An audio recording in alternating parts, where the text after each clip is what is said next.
নমস্কার। আজ আমরা একটা সংগঠনের নাম নিয়ে একটু আলোচনা করব। নামটা হলো all India sports and culture association. এর একটা বাংলা পরিভাষাও দেওয়া হয়েছে সার্বজনীন ক্রীড়া ও সংস্কৃতি সমিতি। হ্যাঁ, নামটা বেশ ইন্টারেস্টিং। আমাদের কাছে সূত্র বলতে কিন্তু এই নামটুকুই।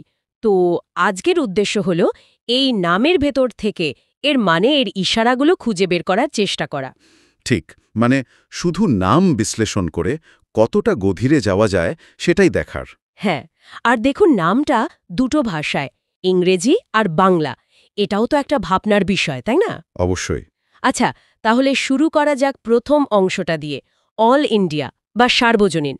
এই শব্দ দুটো শুনলেই তো মনে হয় এর ব্যাপ্তিটা বেশ বড়, তাই না? হ্যাঁ, প্রথম ইমপ্রেশন তো সেটাই। মানে এটা বোঝাতে চাইছে যে সংগঠনটা শুধু কোনো একটা এলাকা বা রাজ্যের মধ্যে সীমাবদ্ধ নয়, একটা জাতীয় স্তরের পরিচিতি বা কার্যক্রমের লক্ষ্য আছে আর কি। হুম। তবে মানে সার্বজনীন শব্দটার মধ্যে আরেকটা অর্থও থাকতে পারে। ধরুন, সকলের জন্য উন্মুক্ত, একটা অন্তর্ভুক্তিমূলক ব্যাপার, এরকম কিছু। আচ্ছা। যদিও এটাও ঠিক যে অনেক সময় নামের এই অল ইন্ডিয়া অংশটা একটা আকাঙ্ক্ষা মাত্র হয়, মানে বাস্তবে হয়তো ততটা ছড়ানো নয়, কিন্তু নিজেদের গুরুত্ব বোঝাতে এটা ব্যবহার করা হয়। এটা একটা পরিচিত স্ট্র্যাটেজিও বটে। বুঝলাম। বেশ ইন্টারেস্টিং পয়েন্ট। এবার আসুন মাঝের অংশটায় স্পোর্টস অ্যান্ড কালচার বা ক্রীড়া ও সংস্কৃতি। এই দুটো জিনিসকে একসাথে জুড়ে দেওয়া, এর পেছনে কি কারণ থাকতে পারে? হ্যাঁ, এটাই আমার কাছে সবচেয়ে আকর্ষণীয় লাগছে। কারণ খেলাধুলো মানে তো শারীরিক অ্যাক্টিভিটি, আর সংস্কৃতি বলতে আমরা সাধারণত মননশীল বা শৈল্পিক কিছু বুঝি। ঠিক, দুটো তো বেশ আলাদা ধরনের ক্ষেত্র। একদম। তো এই দুটোকে একসাথে করার একটা কারণ হতে পারে যে এরা মানুষের সামগ্রিক বিকাশে জোর দিতে চায়।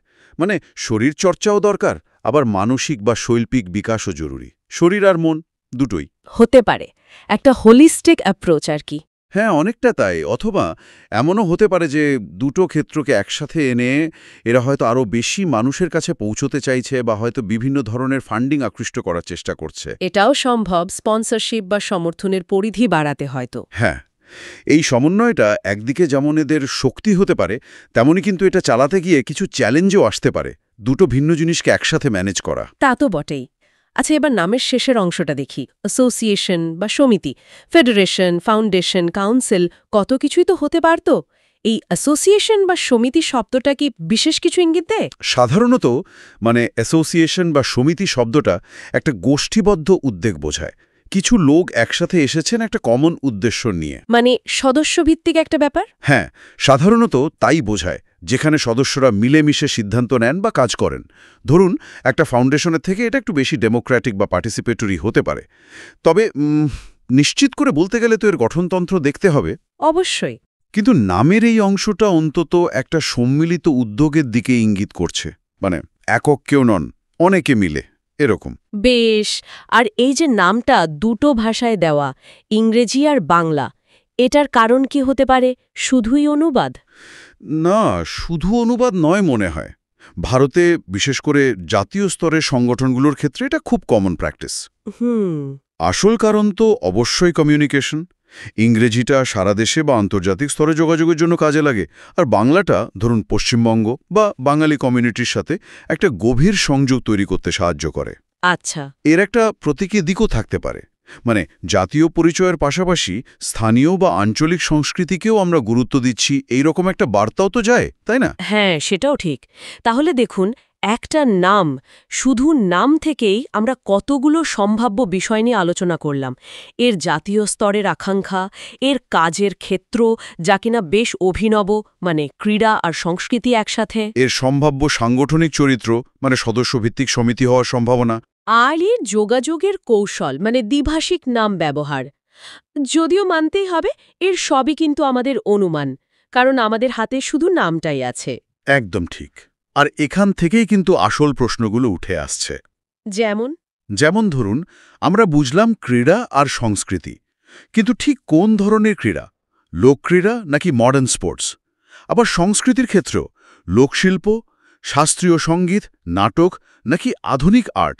মানে এর পরিধিটা ঠিক কি? হ্যাঁ, এটা একটা বড় প্রশ্ন। আর সবচেয়ে জরুরি প্রশ্ন হল, এই যে দুটো আপাতদৃষ্টিতে ভিন্ন ক্ষেত্র, খেলা আর সংস্কৃতি এদেরকে বাস্তবে তারা কিভাবে মেলাচ্ছে রোজকার কার্যক্রমে এই সমন্বয়টা কিভাবে কাজ করে এই মেলবন্ধনটা কি সত্যিই নতুন কিছু তৈরি করছে নাকি এটা শুধু নামের মধ্যেই সীমাবদ্ধ?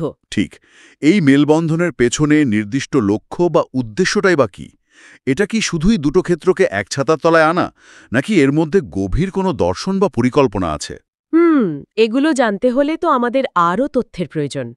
অবশ্যই এই সংগঠনের আসল কাজটা কি সমাজে এর প্রভাব কতটা এগুলো জানতে হলে নামের গণ্ডি পেরিয়ে যেতে হবে তাদের কার্যকলাপ দেখতে হবে তাদের সাথে কথা বলতে হবে কিন্তু দেখুন শুধু এই নামটাই আমাদের ভাবনার জন্য কত কিছু দিয়ে গেল একটা নাম কিভাবে একটা সংগঠনের পরিচয় তার দর্শন এমনকি তার সম্ভাব্য চ্যালেঞ্জগুলোকেও কিছুটা হলেও তুলে ধরতে পারে সেটাই কিন্তু এখানে লক্ষ্য করার মতো বিষয় ঠিক বলেছেন। এই নামটাই হয়তো ভবিষ্যতে আরও সমৃদ্ধ অনুসন্ধানের একটা ভালো শুরু হতে পারে। হ্যাঁ সেটাই ভাবার মতো অনেক খোরাক রেখে গেল নামটা